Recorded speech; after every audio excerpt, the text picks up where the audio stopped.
Rais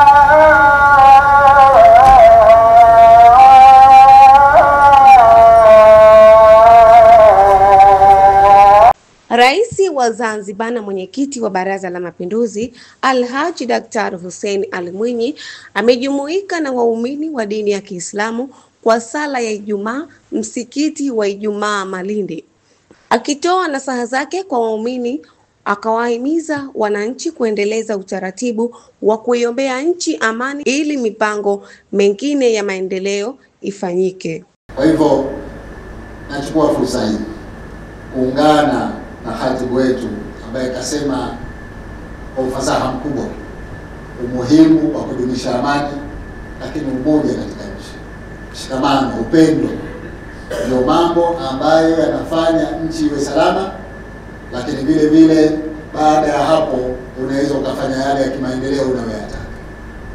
Kwa hivyo ndugu zangu, mimi niseme tunatoa shukrani nyingi kwa Mwenyezi Mungu, tuendelee kumuomba atudumishe katika amani.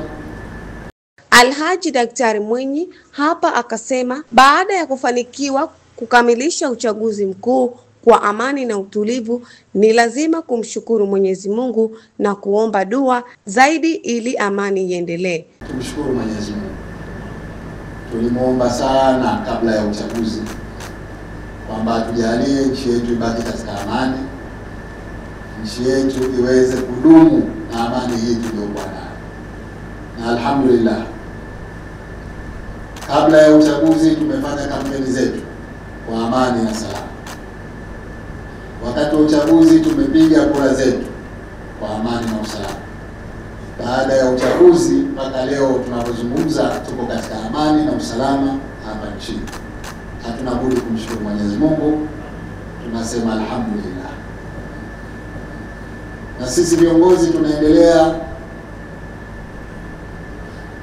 kusisitiza umuhimu wa amani katika nchi. Mara zote tulikuwa tunazungumza nje ya nchi zetu kwamba tazameni huko yanayotokea.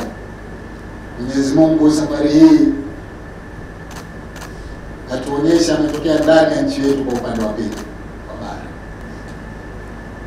Maisha ya watu na si kule mpaka huku, sababu sisi ni wamoja, lakini tunategemeana kwa mambo mengi. Leo ikiwa hakuna usafiri, basi maana yake hata bidhaa haziji. Leo ikiwa hakuna usafiri wa ndege tuseme, unakuta hata wale ambao wanategemea maisha yao katika masuala ya utalii na nini yanaathirika. Haya yote yanatokana na kukosekana kwa amani. Mwenyezi Mungu ametuneemesha sana katika nchi yetu hii.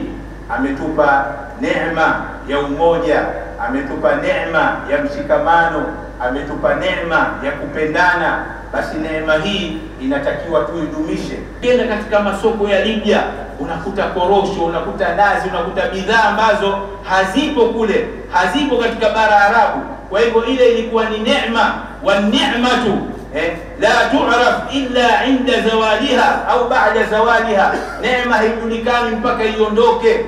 Sasa hivi hawana raha, petroli imepanda bei, gesi imepanda bei, mishahara inachelewa, ili mradi wako tafurani, na ilikuwa na raha kabisa. Lakini kwa sababu wale watu mwanzo walikuwa na umoja, walikuwa na amani, walikuwa katika raha, lakini walipogombana neema ile ikaondoka.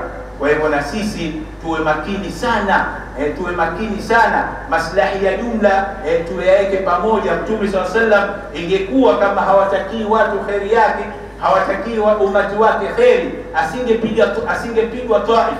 Hii ni Chum TV. Usisahau kusubscribe, kulike, kucomment na kushare. Jina langu ni Subira Salo.